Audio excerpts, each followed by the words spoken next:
Hi guys, welcome to the Macros Bodybuilding and Powerlifting podcast. I'm your host, Steve Hall, and I just want to note that the connection might be a bit off again. Hopefully it's better and hopefully it'll hold, but we'll get through as many questions as we can. We're giving you as high quality content as we can, and bear with us. So I've got Mike again with me today, and we've got a bunch of your questions to answer. So let's get to the first one. These are some from last time that I think would just benefit from being answered, just a couple. So Carlo has asked, what are your thoughts, Mike, on intuitive eating versus kind of macro counting? What's Carlo's last name? Carlo Capan? Oh. Never mind, thought he was someone else. Yeah. So, intuitive eating. You know, I think if you're trying to maintain homeostasis, if you're trying to maintain your body weight, and you're not an individual that typically struggles to maintain their body weight, and you didn't just finish a very hypocaloric dieting period or a very hypercaloric dieting period, if your metabolism and settling point are all well adjusted, intuitive eating works really well for a lot of people, not all people. Because generally your body's pretty good at maintaining your body weight, maintaining hunger levels, and the amount of food you should eat can be intuitive. The macros can't be intuitive because your body doesn't necessarily want to eat enough protein. We are fundamentally all in this, and I assume this person is coming from a background of trying to get more muscular, leaner, etc. Our goals are very artificial in nature. Our targets are esoteric and a bit removed from normal biological systems parameters. And for that reason, everything that is instinctual is not going to usually get us to our goals. It's going to move us back away from them.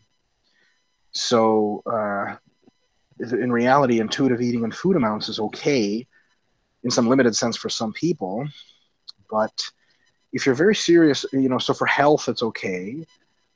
But in addition to that, you may intuitively eat more junk food than you need to, because intuitively junk food tastes good. Our intuitions were designed mostly in ancestral evolutionary past where hunger, starvation were preeminent selective pressures. And that results in a situation where we probably, would want to eat more food and tastier food and all the time, really, or most of the time. And so while I want to give intuitive eating as much credit as I can, I think it's very psychologically healthy. It's the healthiest. Psychologically, it relies on a very well-established good eating habits. Nowadays, you and I, Steve, we probably intuitively would eat lean meats, intuitively would eat a lot of veggies and fruits. We didn't always used to be like that. Mm-hmm. It takes a long time to get those habits. So for people that have the habits and have a stable relationship with food and who have maintenance as their number one goal, intuitive eating works okay as long as you keep a little bit of an eye out to make sure you get enough protein, to make sure you get enough fiber, to make sure you're not intuitively snacking on all kinds of junk. When you cut off all of those contingencies, you're left with a population of people for whom intuitive eating works that's tiny. So I have to go on the attack side of the argument and say that as a rule, promoting intuitive eating as number one is a gigantic disaster. Intuitive eating is mostly incorrect. Intuitive eating is why the United States and Western Europe are dying from obesity epidemics. Every single obese person eats intuitively. So, it's something that's very kind of earthy and hippie to say, like, just follow your intuitions and your body will know when you're not hungry anymore. Yeah, my body fucking wants to weigh 400 pounds. So, someone once asked Dorian Yates about intuitive lifting, which was like, something in the early 90s that was happening where people, like, whatever they feel like they would train. They come to the gym and they feel like training back, they train back, and they feel like doing some rows or some pull-ups, they do that. And I said, Dorian, what do you think about intuitive training? He said, if I was intuitive training, I'd be sitting on my couch right now having a beer because that's what I want to do. This entire sport, entire pursuit, and much of life is about programming and willfully executing artificial structures from the top down to modify what nature gave us. Intuitive everything usually sucks.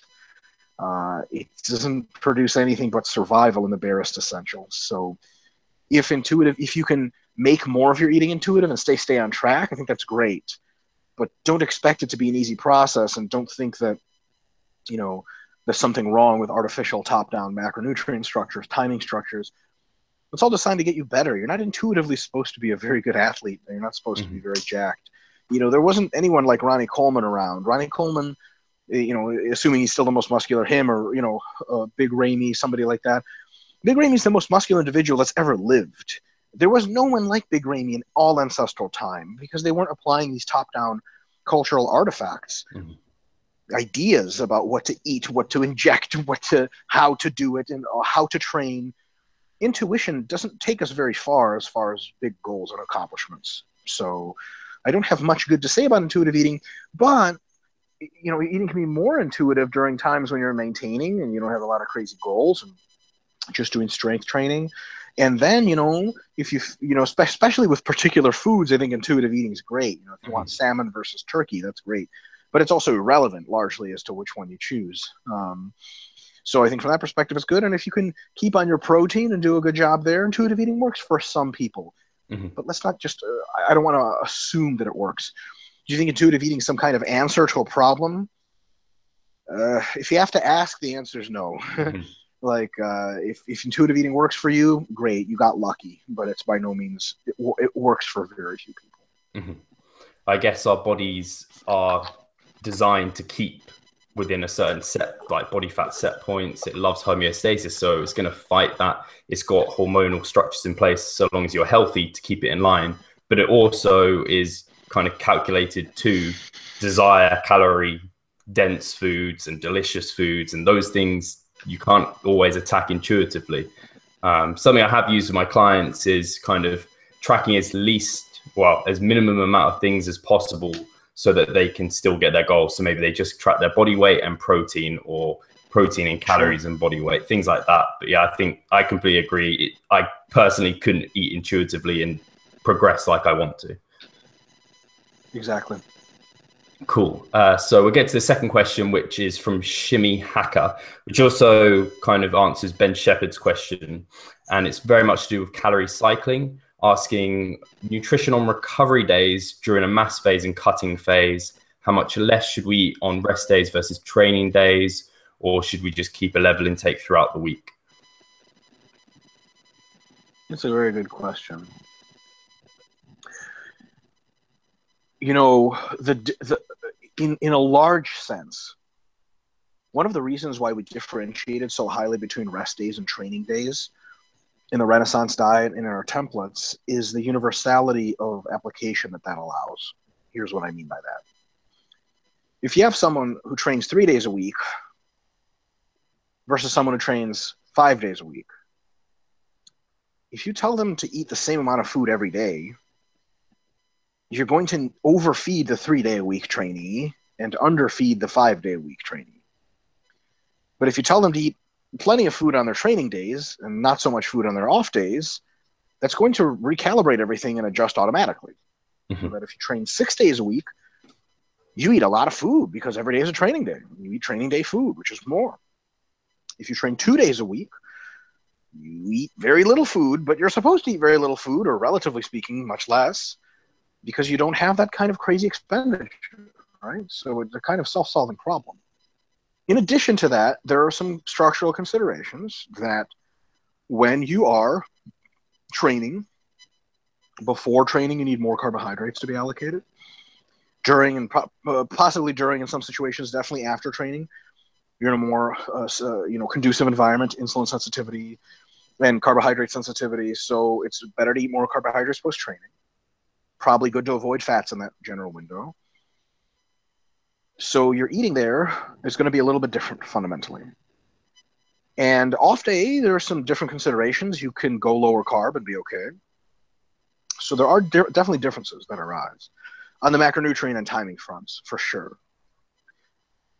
When you start to train often, 5 days a week, 6 days a week, especially if you're training really hard and especially if you're doing multi-day training, you won't really be able to replenish all of your glycogen for during the training.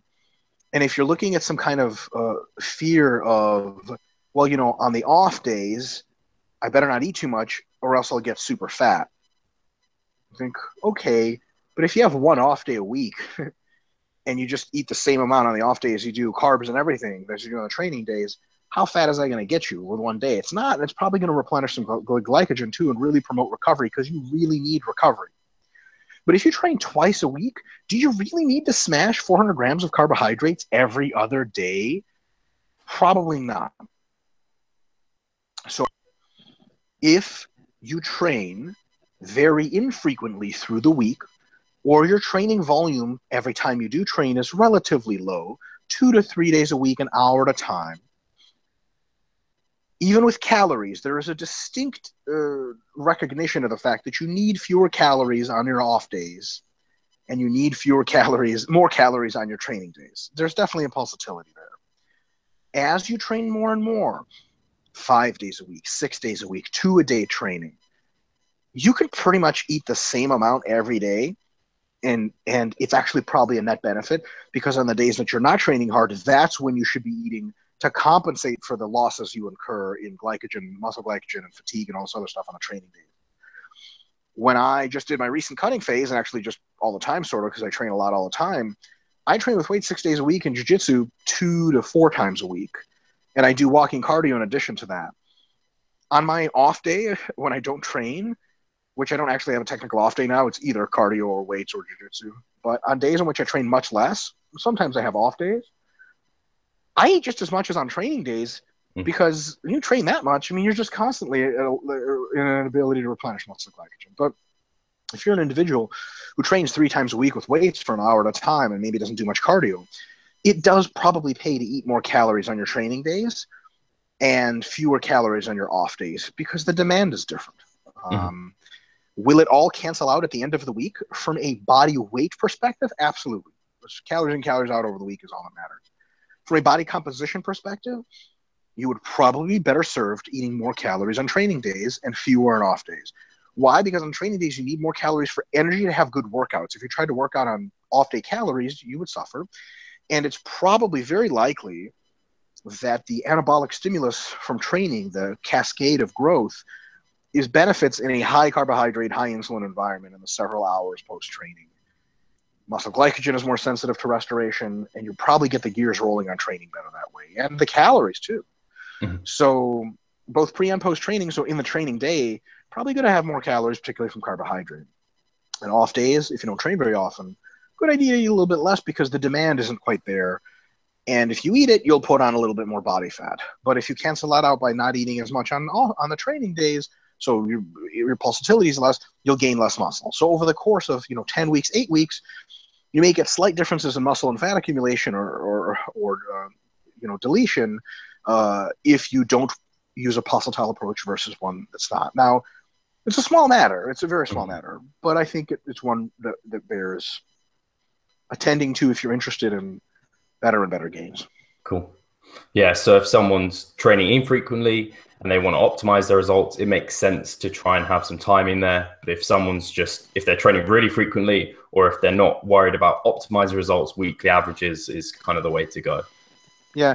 And you can, all that sciencey stuff aside, you can just envision a very simple example. Someone who trains twice a day, 6 days a week, and then there's their off day, and you see them at brunch with their friends and they're smashing pancakes and donuts and stuff like that and eggs. And you'd be like, dude, why do you eat so much for? It's an off day today. And they're like, dude, I train 6 days a week, twice a day. You don't think I burned this off, or you don't think I need to replenish this stuff? And they'd be like, yeah, okay, that makes sense. But someone who trains twice a week and they're smashing pancakes and stuff on a Sunday where the last time they trained was Friday and they don't train until Tuesday, just like, what you doing? They're like, I'm recovering for next week. Like, what the hell are you talking about? You recovered from next week last week, right? So it just that's basically where that logic starts, and it's kind of a simple example of that. Awesome. So I'm looking forward to this next one because you said you wanted to rant on it, so I wanted to get it in early so we had enough time because we love a Israetel rant. So it's from Sondre Nigard. I might be pronouncing that wrong. He is actually one of our clients at Revive Stronger. So I'm glad he got you a nice question here. Is it important to keep a muscle under constant tension during a set? If so, would exercises such as conventional deadlifts, alternating lunges, alternating bicep curls be suboptimal for hypertrophy? Mm-hmm. I've been recently made familiar with a concept called myo-reps. I'm sure you've heard of this. What's that guy's name? Bjorg, something really Fratelli, cool. I say it wrong. Very exotic compared to the two of us. So, awesome name guy who's apparently very smart, knows his stuff. Has this idea of myo-reps, right? Where you like do a set of high reps, then you put the bar down, you wait several seconds, you do another couple, you put the bar down, do another couple. Mm-hmm. Here is something I find relatively baffling, and which is why individuals like myself and other skeptics, in general, just skeptical thinkers like Greg Nuckols, a lot of other people come to mind, which is why we one of the big passions for why we do what we do. We don't like unprincipled approaches. And I'm not accusing the individual that asked this question of having this approach. I'm just referencing something I've seen before. When someone compares training philosophies and styles on the basis of their names alone and is not interested in seeing the underlying principles that have to be checked to see if they work. I have been asked by either the same person or in the same post how important constant tension was, and the same person is a quote, a really big fan of myo-reps. Are you fucking serious? One of those violates constant tension. How can you fucking like both of them? Now you can say variation, and that's totally cool. But if there's some kind of magic behind constant tension, myo-reps just fuck that all up completely.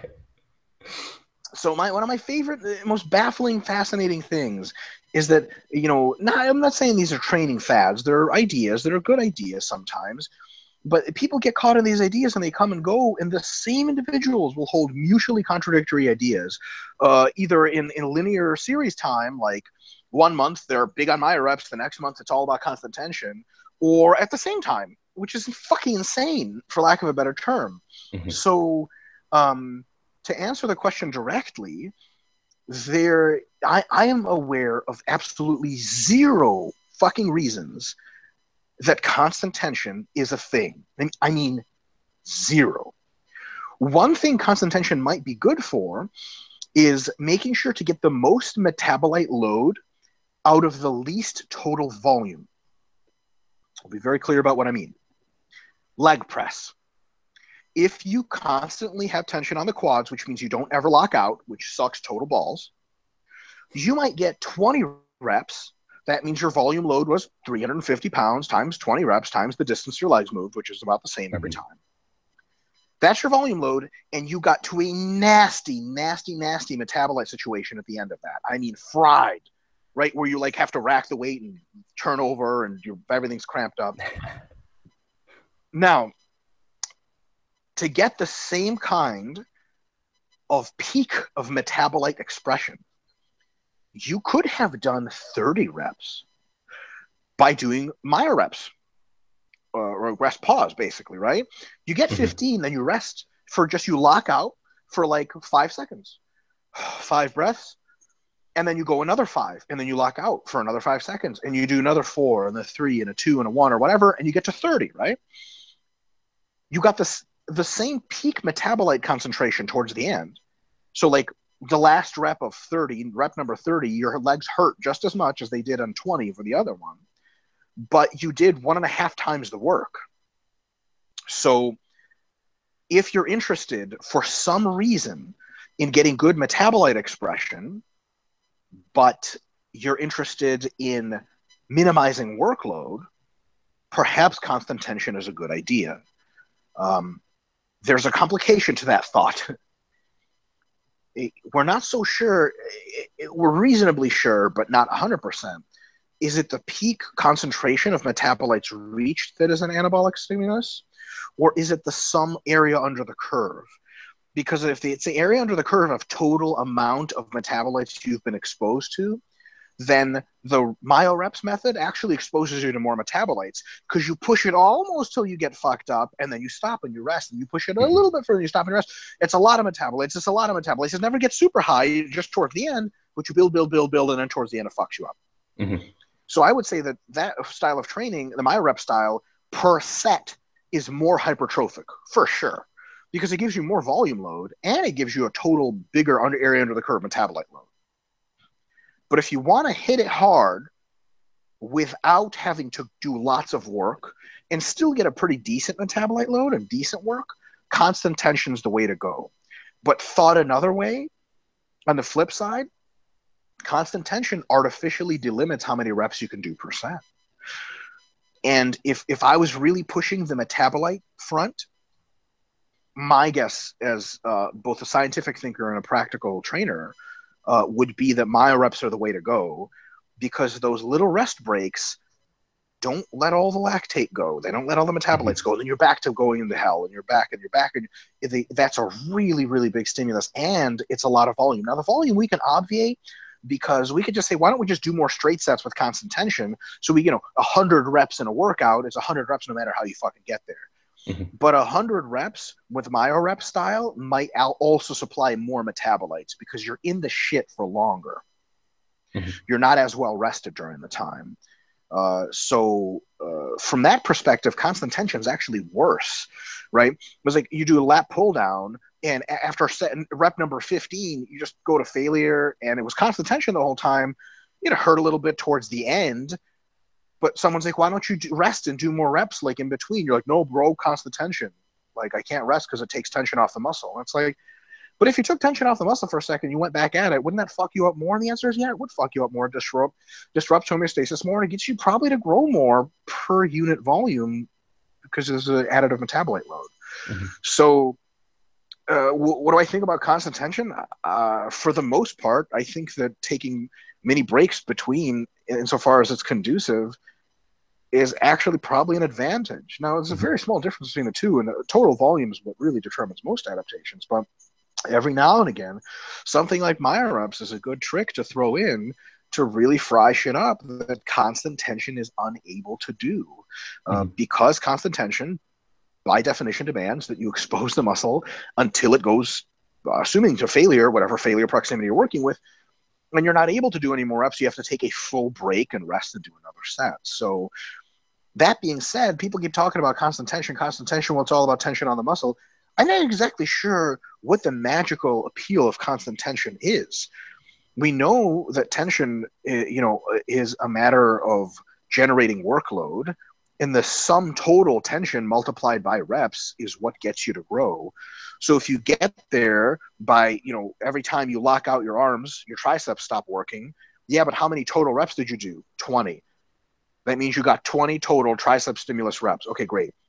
What about with constant tension? Well, they did a set of 15 and they did a set of 5. But it was all under constant tension. Well, then your tricep still got a fucking total load of 20 units. It's the same shit. So I'm not a big fan of constant tension for that reason, because I think it's rather pointless. And I think you could really get more out of a set if you don't have to do constant tension.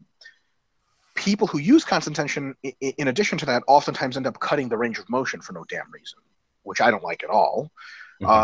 And especially in really difficult exercises like bench pressing, squatting, deadlifting, constant tension is a real not great idea, because you can't reset your technique. When you bench, you start out with a good arch, but then your arch collapses after a couple of reps. You want to reset that arch every now and again and do a good job. Constant tension, you and I have both seen sets in the gym where a guy's going for constant tension, and by the end, his technique is total fucking garbage. Why don't you reset and do a good job so you can target the muscles you want, et cetera, et cetera? That's kind of my thoughts on the matter. Let me know, what do you think about that? Does that sound? I guess it sounds. I've had the same opinion in terms of constant tension, in that often it's similar. It's like people who are going all like after slow burn, time under tension. They're just going for that burn all the time, whereas they're thinking they get more time under tension. But if you do kind of normal paced reps, or you don't have constant tension or whatever it might be, you can then rest and do more, and you've actually got more load done, you've done more reps. So that's actually more time under tension. And they're thinking too kind of insular about that one repetition rather than kind of the total bigger principles of the volume you're doing over the week. Absolutely. That's a great point. And with regular conventional training, you can use more weight, so you can be under more tension. And maybe it's not even as much time. The total area under the curve of time under tension might be higher in slow burn stuff, just because the time of dilation is so large, right? But the thing is, time under tension, I don't like time under tension as a training variable. Most serious exercise physiologists and sport physiologists don't use that. They say volume. And they also use the term volume load or volume intensity because it factors in the intensity part. The time under tension for a marathon runner is going to beat everyone, but they don't fucking grow because they use such low resistances, their own bodies. It's not sufficient to activate much hypertrophy at all. So when people do like slow burn type of training, you know, like, oh, the time under tension was so high. Like, yeah, but the only reason you could afford that high of time under tension is because the tension fucking sucked. Like, yeah, with 100 pounds, I could fucking squat all day long. But what would that get me? Well, get me as jacked as 100 pounds gets me. Not very. And if you lower the time under tension to expand the tension, well, fuck, man. Tension's a much better predictor of growth than time by itself. And is there a middle ground? Yeah, high volume loads at, you know, 65% of 1RM to 80% 1RM. We already know that's where you get most of your growth.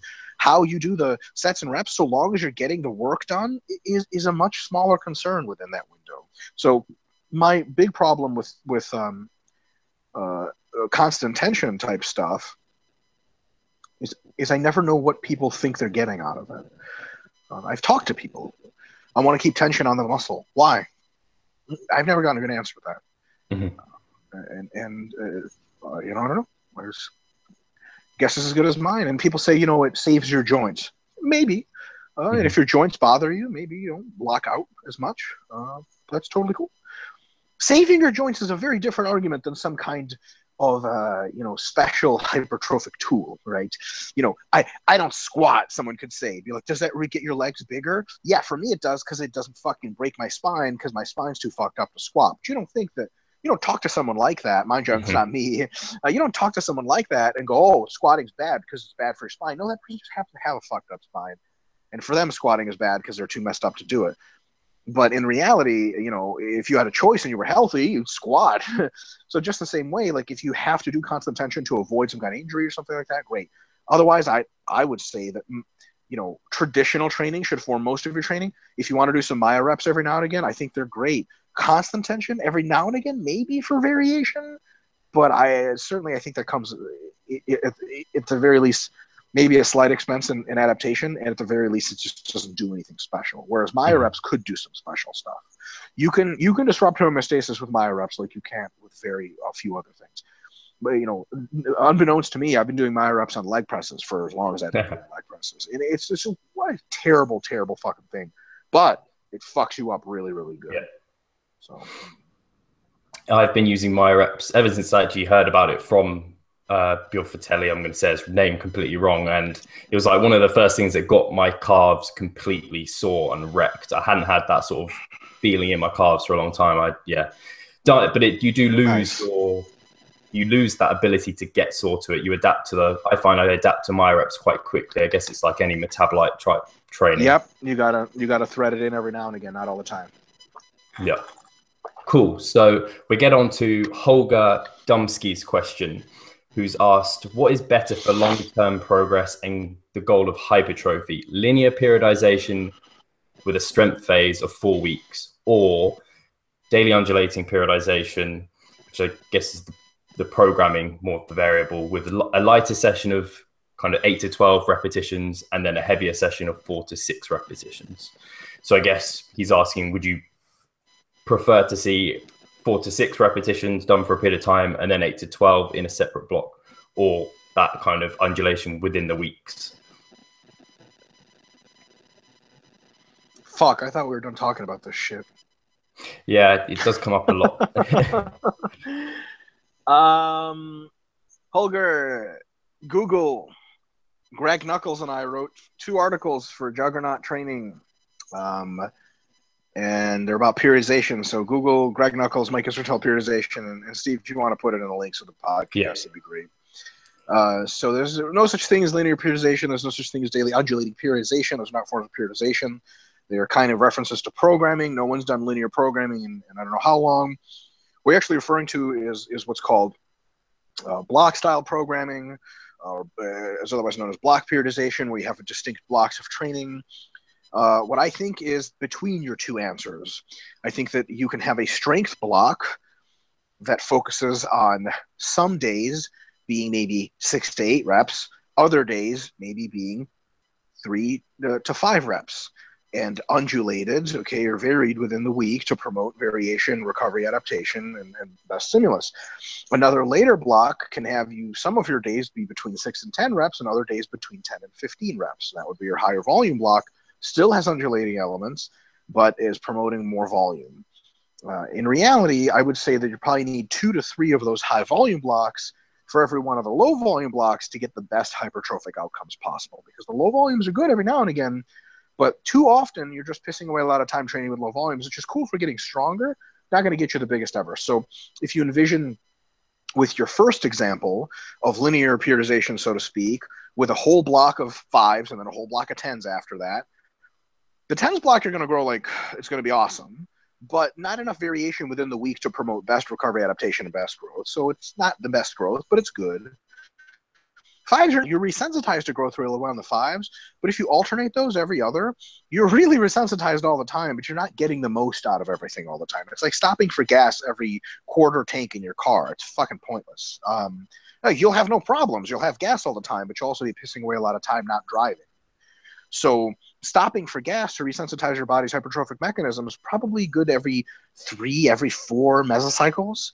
And each of those mesocycles has to have variation and repetitions, volume load within the week variations, to promote recovery adaptation, to concord with the SRA principle, stimulus recovery adaptation. You can't always hit it hard. So so you want those blocks of mostly, somewhere between 10 and 15 reps and 6 to 10 reps or in one block. You want that block to run probably 3 cycles in a row. And then you want a block that's, 3 to 5 reps. And the other option is, 4 to 6 reps or something. And those are alternated within the week.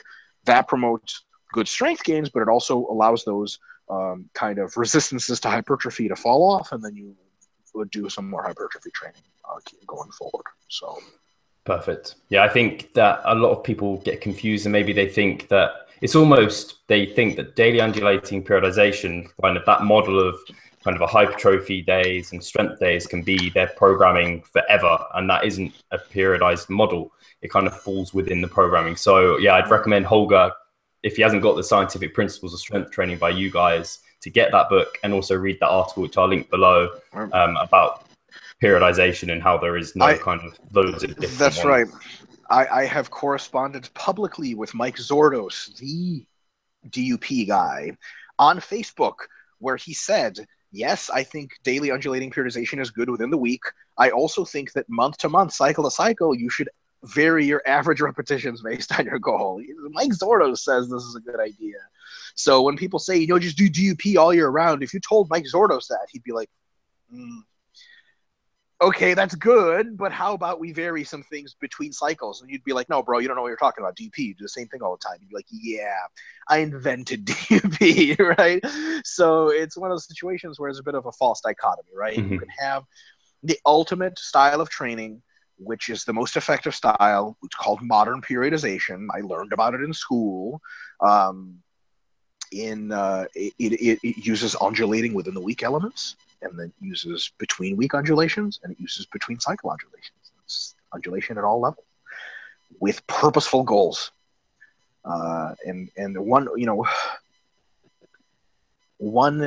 something I have to say on behalf of a friend of mine, Broderick Chavez. He's one of Lyle McDonald's personal friends, actually. Cool. And he's a biologist by training, and he would go nuts if he heard this term hypertrophy day or strength day within the week. These adaptations don't manifest over a course of a fucking day, right? Calling it a hypertrophy block, a hypertrophy cycle, is even asking a bit much. I think that's reasonable. But, you know, hypertrophy week is a bit much. A day is nonsense. It's a high volume day. You repeat multiple high volume days over and over for weeks, you get hypertrophy. But a high volume day is not a hypertrophy day, right? It's just a high volume day with some predicted effects. And if you do high volume day and then a really low volume day and a high volume day and a really low volume day, you don't get hypertrophy over the course of that cycle. Just the same, you don't get very much strength accrual if you have high volume day, super low volume, high volume, super low. You don't get a ton of strength. Those aren't strength days. They're low volume days. But as soon as you follow it up with a high volume day, a bunch of the neurological adaptations start to reverse back to more repetitive style nature. So blocks can be called hypertrophy blocks, strength blocks, etc. How you design them, there still should be some undulation, but they're not wild undulation. So if your idea of DUP is, well, I do 15s on Monday, sets of 15. I do sets of 5 on Wednesday, and I do singles on Friday, you're essentially blending your main course, your soup, and your dessert into one fucking meal. Now, it's still food, so if you're starving to death, it'll be fine. But other than that, it's not the greatest option. Mm-hmm. So things should come in courses and build and potentiate on each other, but you don't want them to be too boring, right? So you mix in a little variation, not boring from psychological perspective, just analogically. Mm-hmm. You want to make sure that you have a hypertrophy block where, 10 to 15 reps, in one day, and 6 to 10 on the other, 10 to 15, 6 to 10, 10 to 15. That allows for fatigue to go up and down and up and down and stay in check instead of just accumulating all the time. Allows you to hit multiple fiber types preferentially so that they're always being rotated in and out, and a variety of other benefits. So there should be undulation, but there should be a big goal for the macro cycle so that you're not all over the place in reps. Mm-hmm. And cover this extensively in Scientific Principles of Strength Training, where we basically go out and say, like, what this is a violation of specificity is, for example, if you're doing singles in the same week that you're doing sets of 15, how much fatigue are you going to be carrying into your singles? A ton. Sets of 15 fuck you up. And the neurological benefits to explosiveness, to really high force output characteristics that you start to gain in a couple of days after the singles, you're going to lose them all as soon as you do sets of 15, because your nervous system is going to start to reoptimize for sets of 15. So it's a bad deal to try to mix all of training together. It's a good idea to mix it a little bit, but have still some distinct structures. Mm-hmm. Yeah, I think I was going to say, I think Mike Israetel calls it patterning, like daily undulating patterning, rather than periodization. So there's patterns within the blocks. I've heard them on a podcast. That's a very good term, because periodization is the arrangement of the entire plan. It's not different kind. There is the practice of periodization. The details you choose are programming details. Mm-hmm. Awesome. So we've got next question from Harry Target, who's asked, I'd be interested to find out how Mike warms up for the weight room. Do you utilize dynamic mobility, stretches, etc.? Any strategies you found to be beneficial for improving the squat would be greatly appreciated. So warm me up for the weight room, mobility, dynamic stretching, particularly for the squat. Is there anything you particularly do, Mike? I'm the wrong motherfucker to ask about this stuff, man. The good Lord didn't design me for much, but he designed me to high bar squat with my eyes closed. So now, mind you, it took me years to pick up the technique, and I used to have a rounded lower back and everything.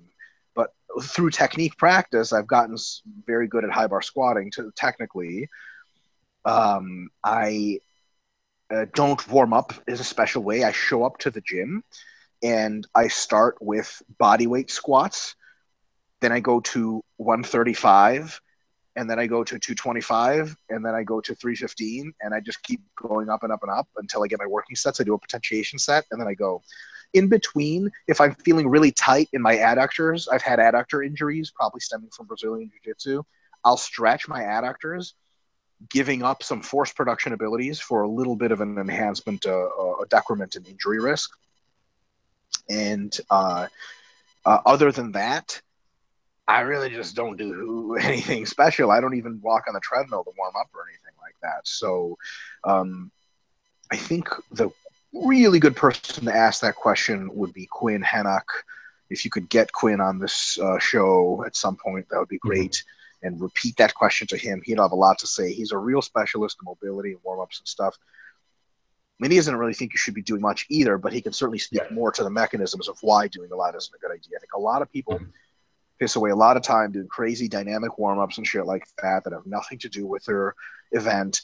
The best warm-up, unless you're super fucked up and super injured, if you're injured, do whatever it takes to warm up. I'm not going to judge you. But if you're healthy, get a good blood flow going, go through the lifts with light weight, and then do what you have to do. And usually most people don't have mobility restrictions like that. You know, here's an irony I find among some proponents of this kind of mobility dynamic, this and that.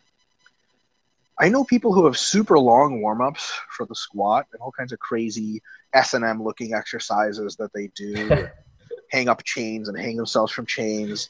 And on the other hand, you know, someone will say, like, how do you train back? And they'll say, well, you know, I start my back workouts with pull-ups. And they say, so how do you warm up for pull-ups? I say, I just start doing pull-ups. I'm like, what the fuck? You go to basically your 12 or 15 RM right away? Like, that's insane. You don't load up 200 kilos on the squat and just start squatting it. I mean, you could, but it'd be fucking dumb. But these people just start doing pull-ups. Like, a better question for me, I think, would have been, how do you warm up for pull-ups? I go to the lat pull-down station and I do 100 pounds for 10 reps. Then I do 150 pounds for 5 reps. Then I do 200 pounds for a double. Then I go over to the pull-up area and I do 1 or 2 pull-ups with my body weight. Then I put on weight on the weight belt, or if it's body weight pull-ups, then I just stick to body weight and then do my first set. I think I have the longest pull-up warm-up ever. Why? Because when you weigh 240 pounds, pull-ups are a big compound lift. You can get hurt if you don't warm up properly, and you sure as hell aren't going to have good performance. So I warm up like that for pretty much most of my first lifts that I do. I warm up for bent rows longer than anyone I've ever seen. But for some reason, for squatting and deadlifting, I don't warm up as much as other people. And I think some people are just really into the magic of this warm-ups are going to get them some kind of magical potentiation. I think most potentiation comes from actually lifting the submaximal loads through the warm-up. Yeah, in personal experience, when I've warmed up excessively, it ends up my actual performance is worse. You only need as much mobility as you need to perform the lift. So as long as you have that, then you don't need to do excessive warm-ups to try and get magical extra gains. 100%. But yeah, I'll message Quinn and try and get him on, because I was thinking to do that anyway. So I'm glad you've suggested it. And I have to say, he definitely knows his stuff, and yeah, we'll get him on. So next question I think is really interesting is from Mike Murray. And he's asked your thoughts on the potential research regarding high frequency training and the benefits for hypertrophy in advanced athletes. So he quotes Menno Henselman, who I think you're aware of, and he's a big advocate of high frequency training. And I've seen a few of his programs, and yeah, they're all very high frequency, if not kind of every single day, everything work to some degree. And he talks about the Norwegian Frequency Project and how the advanced athlete has a shorter window for muscle protein synthesis, and that the more advanced athletes seem more resistant to muscle damage. And how do you see that? Because he also quoted, he knows that your stance is always about the bigger and stronger athletes can't do as many overloading workouts during the week. Yeah. One thing I have to say is that the studies on more advanced athletes not having as long of windows of adaptation or of hypertrophy after training, I haven't seen any studies in which that was the volume loads were controlled for experience. If I do the same kind of workout that I did when I was 15 years old, I wouldn't grow at all from it. Matter of fact, it wouldn't even be a deload. Back then, it used to get me 5 days of elevated fractional synthetic rate, right? Now it gets me 0. So to really test how long growth rates are elevated between beginner and advanced athletes, you have to do proportionate workouts. What is a hard workout for an advanced athlete is beyond the reach of a beginner. What is hard for a beginner is a joke to an advanced athlete. So much of a joke that you would expect if you gave them both the same hard workout, the same workout, even if it's scaled to strength, it's not enough for the advanced athlete. So there's 2 fundamental ways to go about adjusting for the fact that growth becomes harder as you get bigger. One way is to train more frequently, but similar pulsatility of sessions, similar sets and reps that you used to. So let's say you used to do 3x8 twice a week, and it got you growing great. When you become more advanced, 3x8 3 times a week, then maybe later 4 times a week. The other way to grow is 3x16, right? Or 3x12, or 6x8, or something like that, twice a week, right? To double the volume load. So make each session bigger instead of make more frequent sessions. Within the realm of 2 to 4 sessions that are overloading per week per muscle group, it is by no means clear which one of these methods is better than the other. The Norwegian Frequency Project showed hints of the fact that the higher frequency mode was in fact better. When you look at the raw data, it looks much less impressive because a couple of outliers, while they're important, seem to bias the data to at least some extent. And one study doesn't prove fucking anything. One study is the beginning of a curiosity. So there's, on the one hand, we have the Norwegian Frequency Project as pretty good data to say that frequency matters. On the other hand, we have lit reviews by Brad Schoenfeld and his team that show that between 2 and 3 days a week of training for the same volume loads, there is not even a significant difference in hypertrophy. And practically, it's hardly a difference at all. So to think that there's a big difference between 3 and 6 sessions a week, very spurious, for advanced athletes as well. Now you could say, yeah, but Brad Schoenfeld's population that he's been testing is kind of beginner and intermediate guys, and even when he says they're advanced, maybe they're not that advanced. They're certainly not Norwegian powerlifter advanced, which I'll get back to those individuals in that study who were tested. We look at, okay, so advanced, we want to look at advanced. Let's look at what advanced people actually do, because it isn't instructive. Almost no one who is advanced trains at super high frequencies, and I mean almost no one. What we see in the field is that as individuals progress, their frequencies of overload drop. They don't go up. Having been myself through this progress, I can tell you that some of these ideas about how often to train, I've tried, and they just straight up got me hurt because recovery takes so much longer. Maybe you don't grow as much anymore, but every time you overload, you get hypertrophy and you get fatigue. And yeah, you'd more hypertrophy more if you could hit it more often and 6 days a week, but the fatigue starts to go completely out of hand. It's completely insane. And there's something to there's some amount of fatigue that'll occur if you do 6 sets of squats in one session versus a set of squats every day for 6 days. You do 6 sets of squats in one session, you get a good warm-up effect, and you get a little bit of fatigue that keeps your force production down, and the injury risk is relatively low. If you squat one good, hard-working set every day for 6 days, by day number 6, I think you're actually in pretty higher likelihood for getting fucking hurt if you're really strong. Which brings me back to the Norwegian Frequency study. I don't mean this in a disparaging way at all. Okay, we're not all on special sports supplements, and the Norwegian team's been drug tested like 1 trillion times. They were lifting, from memory, I could be getting this wrong, the average max squat is like 180 kilos or so, I think, in that cohort. Is that really an advanced athlete? Fuck. No. I mean, you squatted 180, haven't you, or something to that effect? I squatted 180 when I was like fucking 19 or something. And 180 is an impressive squat. Could I have survived 6 a day training when I squatted 180 as a max? Yeah, I probably would have benefited from it. You get guys squatting 250 for a max. How many of them are going to survive that kind of training? Man, very few. Now they're really advanced, right? And we're not even talking about 300 or 350 or 400 kilo squatters. Forget about them. But that idea of advanced, I would call those guys, high level intermediates as far as strength is concerned. And I think for them, 6 day a week is survivable. The other thing that wasn't considered in such a study, it wasn't a very long study, and the sustainability of such a plan is not considered. It may very well be the case that high frequency training works in a concentrated loading block, but if you keep that shit up, you might just fry yourself, and there's just no way you're going to recover. You're going to start to accumulate a lot of injuries, overreaching, et cetera, et cetera. So as a method of sustainable programming, is super high frequency training better than moderate frequency training? Maybe, but by no means clear.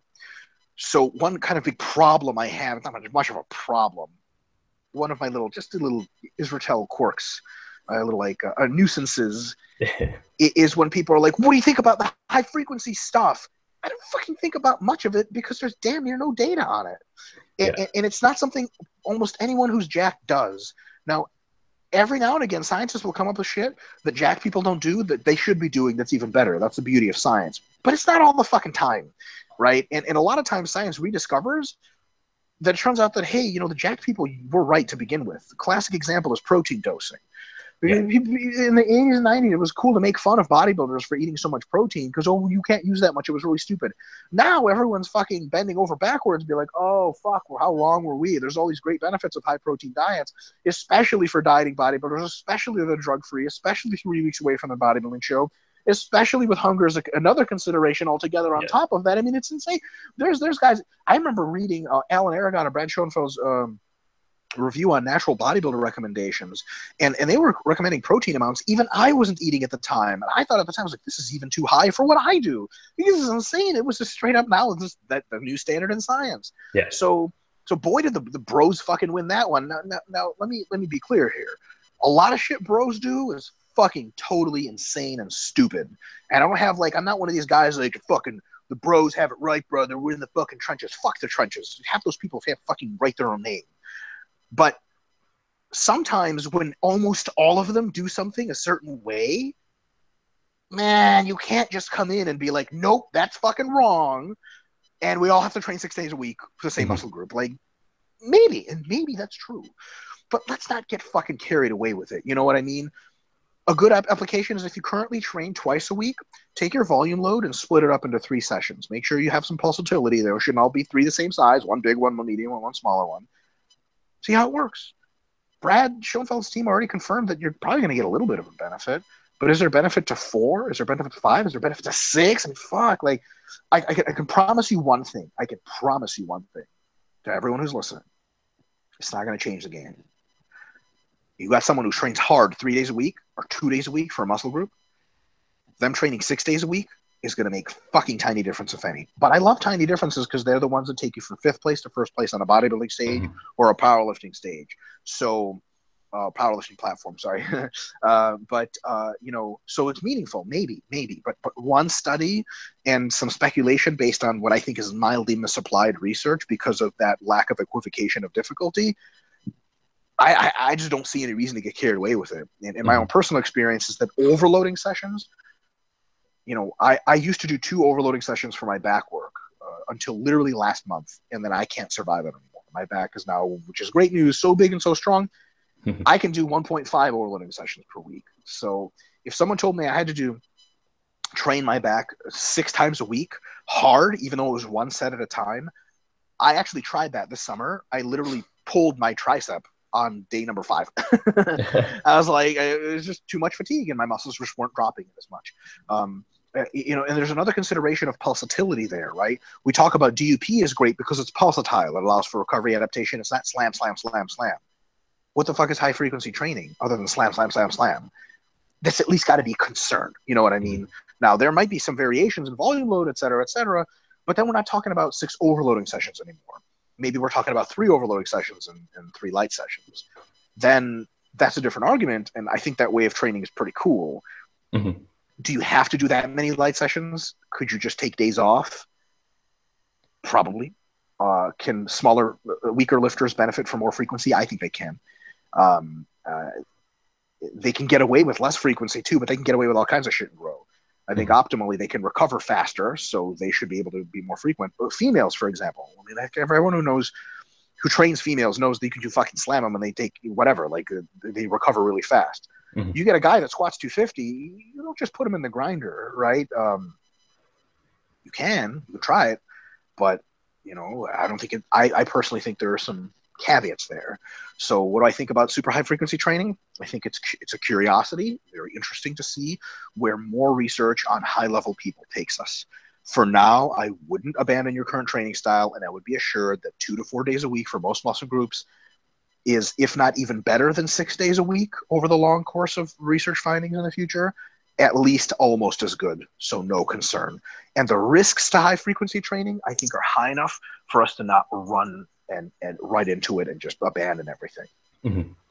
Do you think there's any benefits for people to play with their frequency? So go through periods of time where they're maybe twice per week, 3 times per week, 4 times per week. So they go through that, maybe to help accumulate volume through blocks. Could that be a potential benefit to them?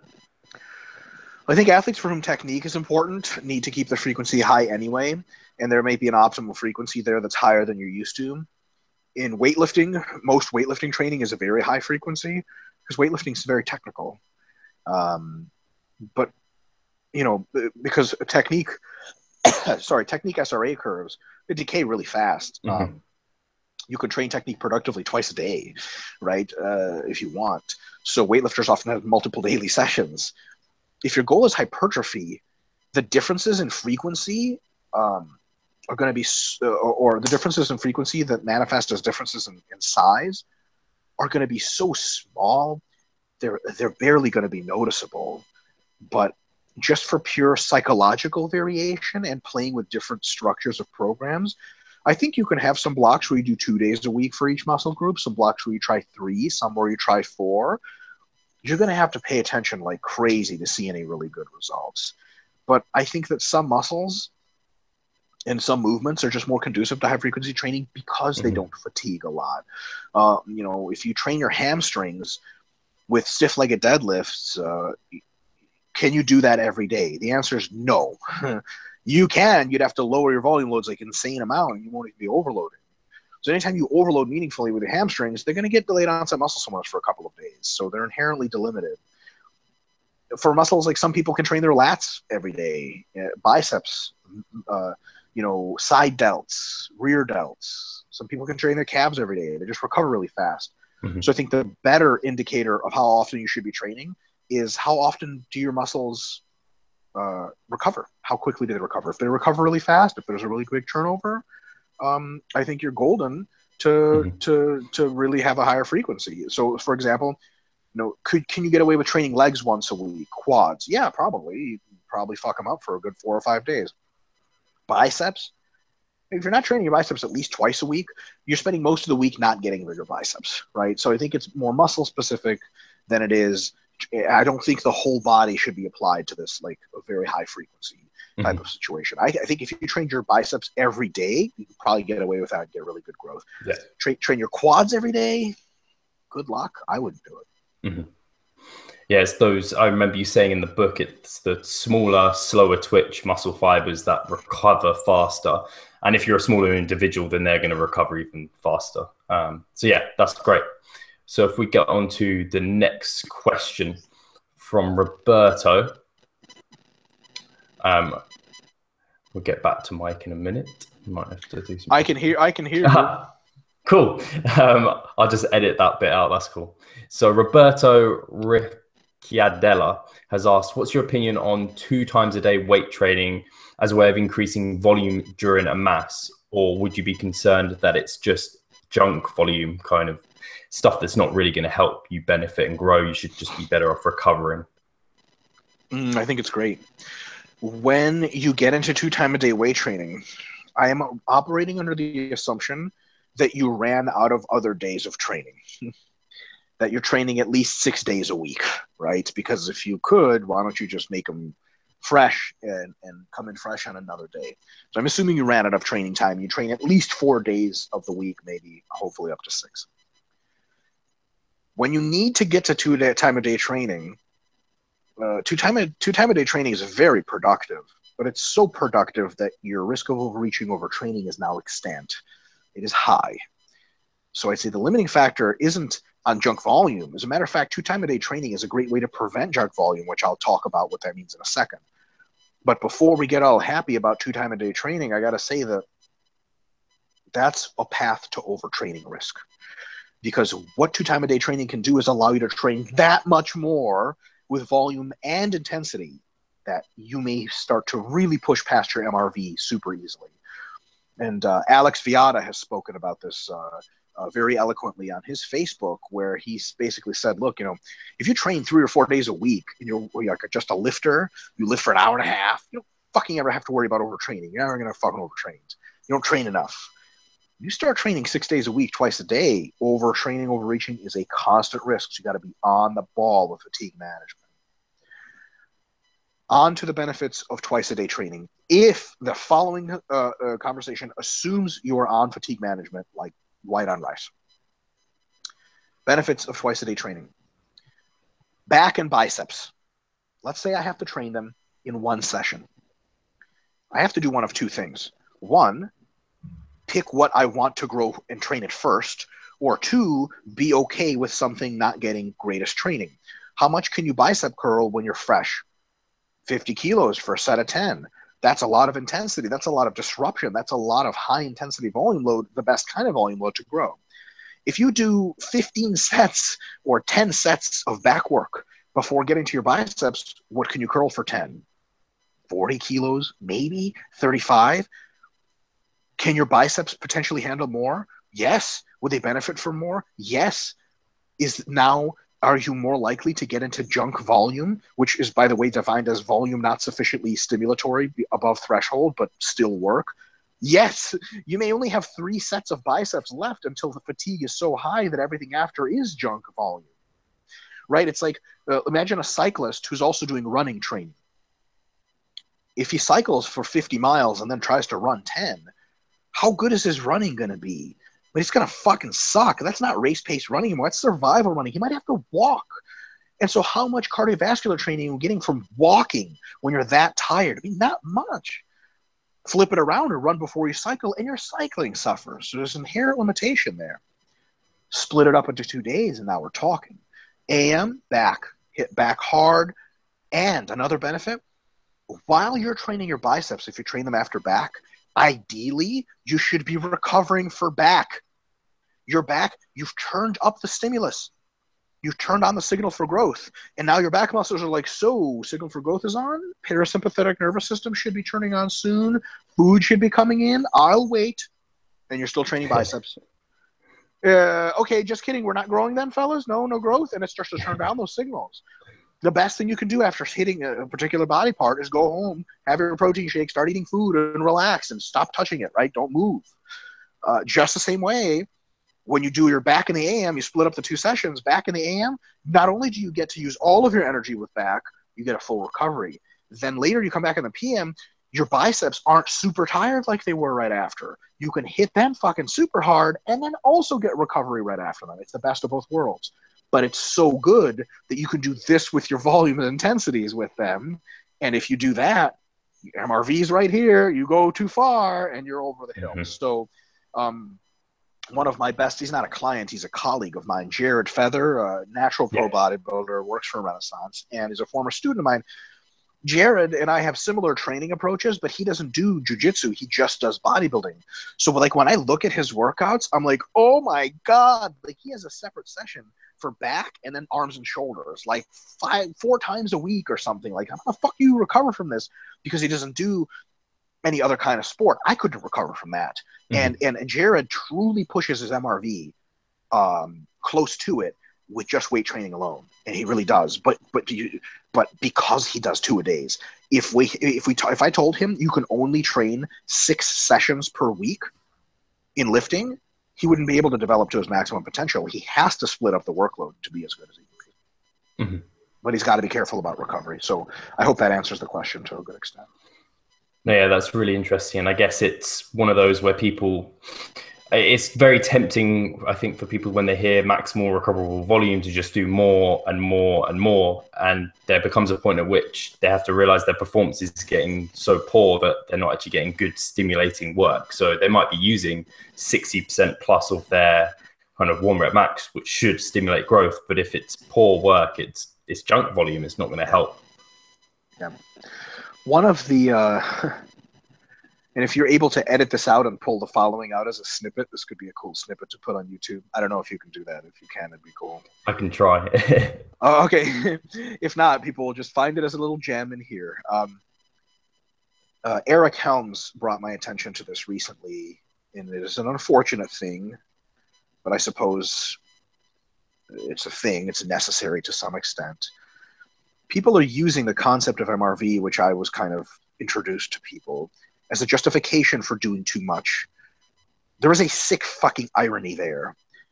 The concept of MRV, quote, invented or whatever, in many discussions with colleagues of mine from East Tennessee State, where we were sport coaches and strength and conditioning coaches, I first thought of the concept as a way to communicate to coaches the idea that you have soccer players that are a certain amount of good, right? They're pretty good soccer players. And if they do this much soccer practice, and then this much weights, and then this much stretching, and then this much conditioning, they don't just get fucking linearly better. You can't just add shit. And coaches would say, why not? And we'd say, well, fatigue. And they wouldn't click for them. They'd say, well, yeah, fatigue, you rest and relax, and you do all the stuff, and it gets better, and then you train harder. The MRV concept was designed to communicate the following. This is how much you can recover from, maximally, if you do everything you can to recover. That's it. If you go over that, it's not just, oh, well, we went over it, and well, at least we didn't go under. No. You get worse if you go over it. I coined the MRV concept mostly to talk about overtraining, not undertraining. And now, because it's got the fucking word maximal in it, right? Maybe I should have called it total recoverable volume or something. But then again, then it just doesn't it doesn't cumulative recovery. It doesn't communicate the same idea. I don't think. I don't know. Maybe it would have been a better term. But see what I'm saying? It's a fucking sick irony that people are using it to justify going too much. Maximal recoverable volume, everywhere and always, indicates two things, not one. It indicates that you could be doing too little and undertraining, but just the same way, it indicates that you could be doing too much.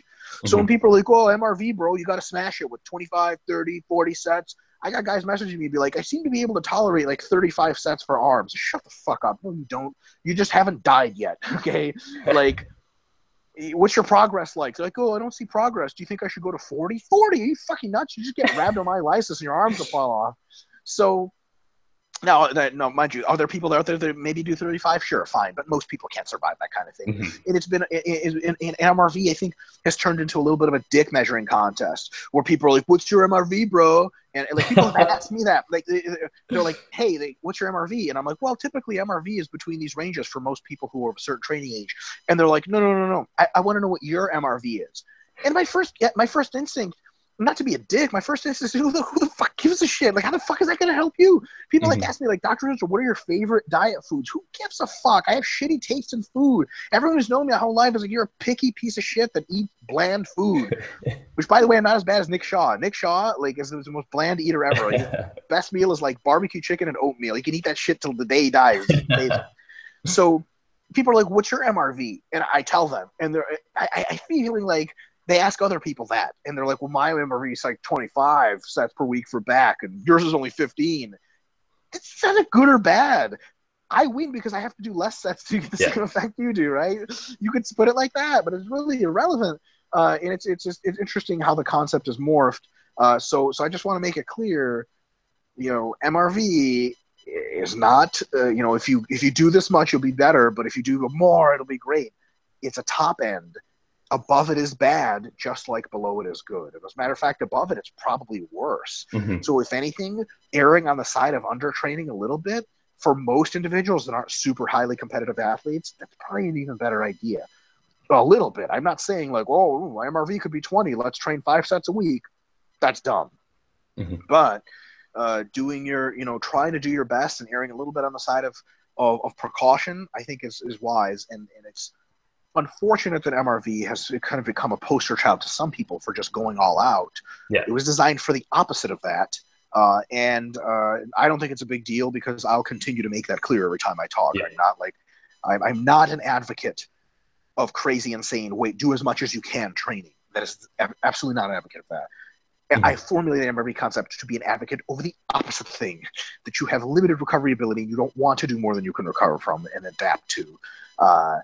But just the same way, I'm not an advocate of taking it easy for easy's sake, like minimum effective dose stuff, which I put out those graphics. Hopefully that kind of clears up the difference between the two. Like, if you train a minimum effective dose, you get the minimum results. That's not great. Yeah, I think it's really important, because I think some people are getting it misconstrued, and they're getting that element of it misconstrued.